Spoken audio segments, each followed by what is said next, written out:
woman goes missing. Her husband is the prime suspect, but there's no body. It's the perfect crime that has police baffled. It's November 18th, 1986, and flight attendant Hella Crafts has just returned from Frankfurt, Germany. A colleague dropped off Hella Crafts, and that was the last time anyone outside the family saw Hella Crafts.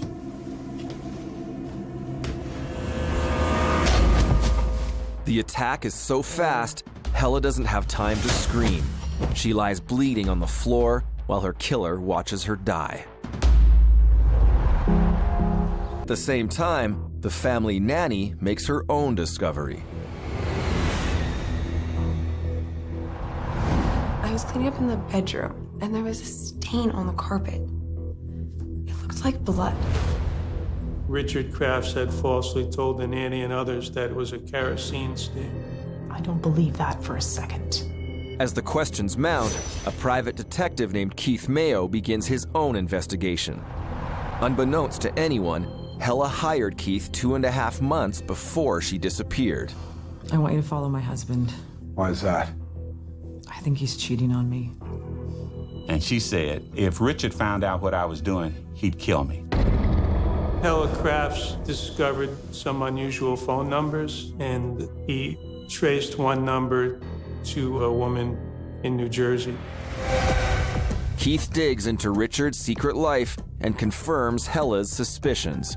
He's been sleeping around on his wife. How could he do this to me? To the kids?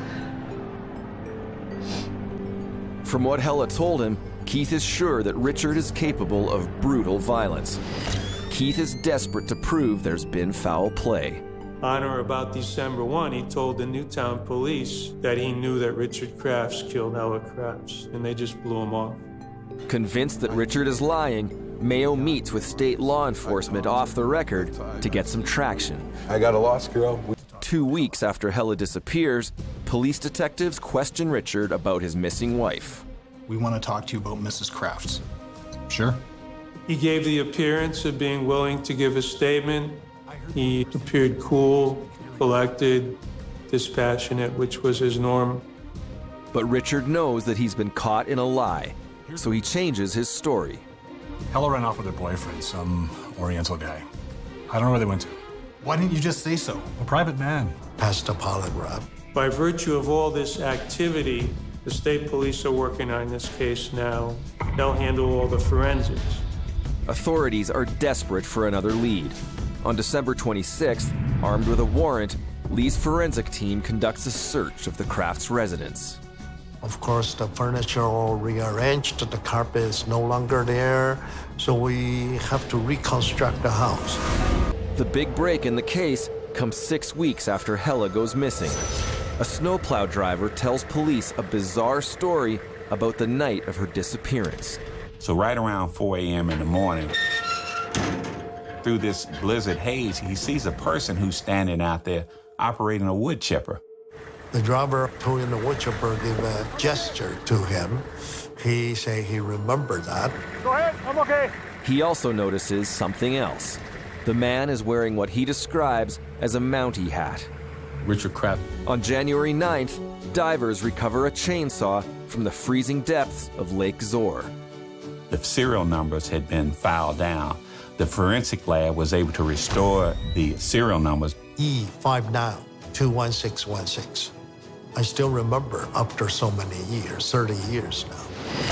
We went to the chainsaw store and we found that particular serial number chainsaw is charged with a Visa card by Mr. Graff. Ultimately, the National Guard gave the Connecticut State Police a giant tent. What happened here? So after a few days, we found 2,660 hairs. We found some fabric. Later, the witnesses indicates that's her favorite nightgown. We also found a fingernail with pink nail polish on it. I think I found something. The hair found on the shores of Lake Zor is a match to the samples pulled from Hella's hairbrush at home. The nail polish on the finger also matches. I spoke to a couple troopers, and one said that if this case pans out like I think it's going, I'm going to retire after this. They just couldn't take it.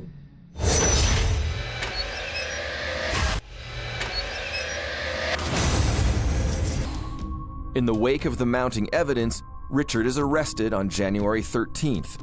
Police continue the investigation and dig even deeper into his life.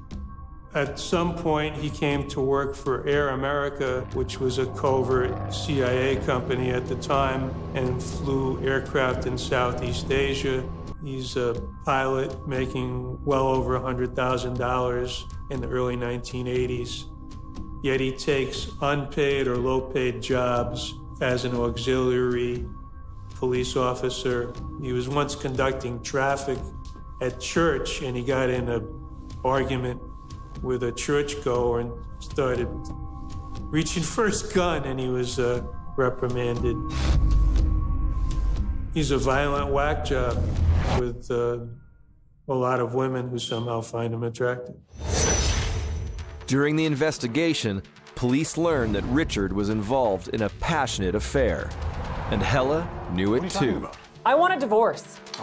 Days after Hella calls him out, Richard rents a wood chipper and puts his plan into action.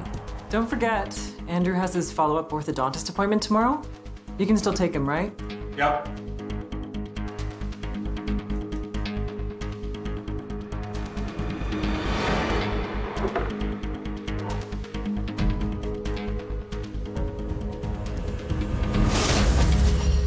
He beats Hella to death while his children sleep in the other room. Now he has to cover up what he's done. They determined that Hella Crafts was bludgeoned in the back of the head in her bedroom. And that then he had taken her body and stowed it in the freezer that he had purchased. I guess a frozen body causes less splatter when put through a chainsaw. That had to be a gruesome job. I mean, who would do that? In the early morning hours of November 21st, 1986, Richard takes Hella's frozen corpse to the edge of Lake Zor to make sure nobody ever finds it. Likely, Mr. Kraft dismembered the body with the chainsaw and put the body part with the wood to chop that up and blow into the river. The case goes to trial April 4th, 1987. Dr. Lee explains the gory details to the jury. This is the first case in the country or in the world use 16 different forensic technology. You know, you listen to a lot of horrible things when you cover a story about a wood chipper murder. From there, it went around the world and was in a macabre way called divorce Connecticut style. Richard is the first person in state history to be charged with murder, even though no body was ever found. 10 men. The Coens win an Oscar for the screenplay, and in 2014, the movie spins off into an acclaimed TV show. But there's no happy ending for the man who inspires the movie. Richard Crafts is still in prison. He's in the McDougall Walker Correctional Institution, and he's there until 2022.